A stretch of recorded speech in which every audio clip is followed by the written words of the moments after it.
Hi, I'm Jeff Smith. I'm the head of mobile connectivity at AALTO HAPS Ltd, and we operate stratospheric drones to provide mobile connectivity services. Providing connectivity to places where it doesn't exist with very low latency enables many new services to be thought of and used. Drone deliveries, smart autonomous vehicles, and many other ideas. We're thrilled to be at MWC this year. It's the first time that a proper stratospheric HAPS aircraft has been on display at MWC above our booth, and we're obviously also launching our new brand, which is AALTO.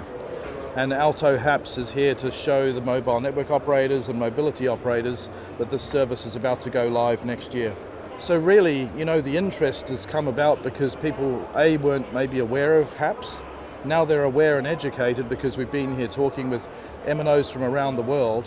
What needs to happen next is, a speed up to a little bit of the regulatory applications, so making sure that in each country frequency is made available in a nice, easy way so that MNOs can consume these services. Critical to this ecosystem is obviously the mobile network operators as a customer. We need to be able to have our battery suppliers providing us with more and more performance and power. The solar arrays that we have on our infrastructure are fantastic already, and it's really about creating a regulatory space where we can work together. Part of the HAPS Alliance that we're also involved with is about working on those groups, aviation, telecoms and regulatory. It was great to be able to share what HAPS brings from a new layer, because I think everyone's aware of satellite services and they're not maybe necessarily aware of what we can offer.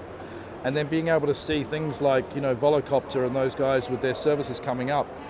Urban air mobility is something that's about to reach us in the cities in the near future.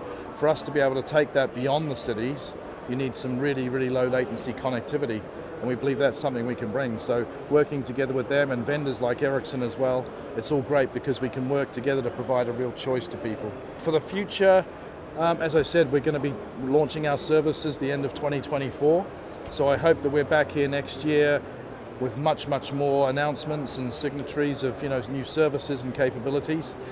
Coming to MWC is always a great experience, but I'm personally extremely proud of having an aircraft on display here, because for people to see that, it makes it very real.